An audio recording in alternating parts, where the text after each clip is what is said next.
దేవుని నామానికి మహిమ ఘనత మీ అందరికీ నా వందనాలు. అందరూ క్షేమంగా ఉన్నారా? ప్రభువైన యేసుక్రీస్తు నామంలో మీకును, మీ ఇంటికిని, మీకు కలిగిన అంతటికిని క్షేమమగును గాక. ఆమేన్. మన అంతరంగమునున్న ఆత్మ దేవుని పక్షంగా మాట్లాడమని మనల్ని బలవంతం చేస్తే ఎలా ఉంటామో తెలుసా? దేవుని ఆత్మ మనలో నివసిస్తే ఆయన చెప్పమన్న మాటలు దేవుని పక్షంగా చెప్పకపోతే మన హృదయం పగిలిపోతుందేమో అన్నంత వడిగా ఆత్మ ప్రవాహం ఉంటుంది. అడ్డులేమీ లెక్క చేయనంత సునామీలా, సుడిగాలిలా ఆయన మాట వేగం ఉంటుంది. దానిని ఆపాలని శత్రువు ప్రయత్నించినా, మనకు మనంగా ప్రయత్నించినా మించిన వేగంతో తిరిగి సమాధానం ఇచ్చే వెళుతుంది. ఆ ఆయాసం వల్ల వచ్చే ఆవేశమే ఆత్మావేశము, దైవావేశము. ఈ అనుభవ జ్ఞానము ఆత్మను అనుభవించే వారికి మాత్రమే తెలుస్తుంది.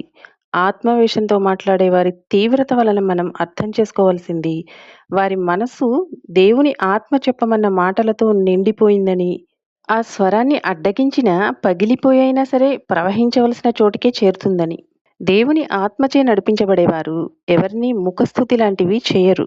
అంటే తమ దృష్టికి ఇష్టమై తమ ఎన్నికలో ఉన్నవారిని పొగడడం, ప్రోత్సహించడం వంటివి చేయరు. అలా చేస్తే దేవుని నుండి శిక్ష వస్తుందేమో అని భయపడతారు. వీళ్ళు మనవాళ్ళు, వారు పరాయి వాళ్ళు అనే భేదం ఏ విషయంలోనూ చూపరు. ముఖ్యంగా దేవుని భయభక్తుల విషయంలో. అంటే ఎవరి పట్ల పక్షపాతం చూపకుండా ఉంటారు. దేవునికి మహిమ తగ్గిస్తూ తమ దృష్టిలో ఉన్నవారిని, అది సొంత ఇంటివారైనా సరే, పొగిడే ప్రయత్నంలో ఎక్కువ కష్టపడుతూ పక్షపాత వ్యవహారాలు అస్సలు నడిపించరు. దేవుని పక్షంగా దేవుని న్యాయము ఎంత నీతిగలదో వివరించకుండా ఉండలేరు. దేవుని నీతి కాకుండా తమ స్వంత నీతిని, న్యాయమును ప్రదర్శించే వారికి ప్రత్యుత్తరం ఇవ్వకుండా ఉండలేరు. అలా వారి హృదయం దేవుని మాటలతో నిండి ఆయాసపడుతుండగా, మనసు తెరచి మనసారా మాట్లాడితే వారికి సేద తీరినట్లుగా ఉంటుంది. వారిలోని ఆత్మ ప్రవాహము, ఆత్మబలము. ఇలాంటి ఆత్మ వారిని పెదవులు తెరిచి మాటలాడవలసిందిగా బలవంతం చేసినప్పుడు, చుట్టుప్రక్కల ఉన్నది ఎవరైనా సరే నిర్భయంగా, యథార్థముగా మాట్లాడి తీరుతారు. తగిన సమాధానంను అర్థవంతముగా, సావధానముగా, నిష్పక్షపాతంగా చెప్పగలుగుతారు. అందుకే యోబు గ్రంథము 32వ అధ్యాయము 19వ వచనంలో దేవుని ఆత్మ బలవంతము చేయగా దేవుని పక్షంగా ఎలీహు యోబుతో పలికిన మాటలివి.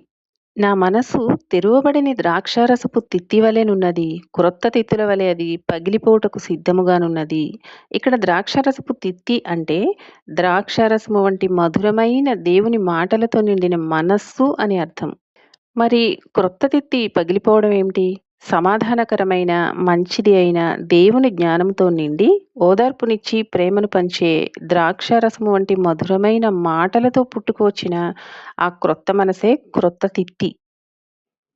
ఈ క్రొత్త తిత్తిలో నుండి పుట్టుకొని వచ్చే మాటలు ఎప్పటికప్పుడు క్రొత్త అర్థాన్ని ఇస్తాయి. క్రొత్త సారాన్ని వెదజల్లుతాయి. అంటే నూతన వాత్సల్యంతో ప్రేమిస్తాయి. ప్రతి పరిస్థితిలోనూ సమాధానాన్ని ఇస్తాయి మన యేసయ్య మనసుల. ఈ మనస్సును చంపినా చనిపోదు.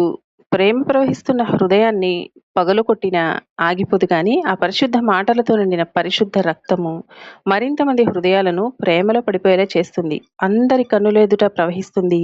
అందరినీ పవిత్రపరుస్తుంది. కీడు చేయాలని చూస్తున్నా మేలే చేయాలనే క్రొత్త మనస్సు దేవుని మనస్సు. అదే మన యేసయ్య మనస్సు.